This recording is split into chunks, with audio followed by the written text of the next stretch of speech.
Friends, நம்ம cocktail டுவெட்ஸ்க்கு சடனாக உடம்பு சரியில்லாமல் போயிடுச்சு. பனிக்காலம் இல்லையா, இப்படி தான் அடிக்கடி ஆகும். இவனை உடனே நாங்கள் ஒரு கேஜிக்கு மாற்றிட்டு அவனோட பாடி டெம்பரேச்சர் ஈக்குவல் பண்ணுறதுக்காக ஒரு குண்டு புல் பேயை மாற்றி விட்டோம்.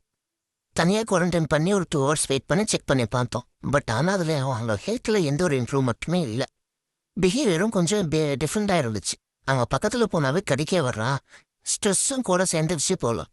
சரி, என்னை எப்படி காப்பாற்றலான்னு யோசிச்சுட்டு மெடிக்கல் ஷாப்பில் போயிட்டு ஒரு அமாக்சிலின் டேப்லெட் வாங்கினோம். வெறும் விலை 3 ரூபா தான். உள்ளே உடச்சி பார்த்தா ஒரே பவுடர் டைப்பாக இருந்துச்சு. இதை பேர்ட்ஸுக்கு நம்ம அதிகமாக கொடுக்கக்கூடாது, உஸ்கேஸில் தான் யூஸ் பண்ணணும். மைல்டாக ஒரு பெஞ்ச் எடுத்து தண்ணியில் கலந்து ஸ்பூனோட எட்ஜில் வச்சுக்கிட்டு அவங்ககிட்ட கொஞ்சமாக கொடுத்து அவனும் லைட்டாக அதை கடிச்சு சாப்பிட்டுக்கிட்டான். ஓகே, இப்போ தானே ஒரு ஹாப்பியாக இருந்துச்சு, ரெக்கவர் ஆயிடுறான்ற ஒரு நம்பிக்கையும் வந்துச்சு. இதே ஒரு செட்டப்பில் ஒரு 2 hours 3 hours வெயிட் பண்ணி பார்த்தோம். ஒரு 3 ஹவர்ஸ்க்கு மேலே போகும்போது லைட்டாக அவனும் பேச ஆரம்பிச்சுட்டான். உள்ளே எட்டி பார்த்தா கொஞ்சம் ஆக்டிவாகவும் ஓடிட்டு இருந்தான். ஓகே, நம்ம போய் ரெடி ஆகிட்டான்னு 1 day ஃபுல்லாக அதே செட்டப்பில் வச்சுக்கிட்டு தென் அகெயின் நெக்ஸ்ட் டே நம்மளோட பழைய கேஜிக்கே மாற்றிட்டோம். இப்போ நம்ம கூட ரொம்ப ஜாலியாக என்கேஜ் ஆக்குறான். நம்ம கொடுக்குற ஃபுட்டையும் வாங்கி சாப்பிட்டுக்கிட்டான்.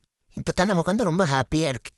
ஃப்ரெண்ட்ஸ், உங்களோட பேர்ட்ஸுக்கு இந்த மாதிரி நோய் வந்துச்சுன்னா உடனே அட்டென்ஷன் கொடுத்து ரெடி பண்ண பாருங்கள். இல்லைன்னா அதோட சீரியஸ் ஹெல்த் கண்டிஷன் பாதிக்கும்.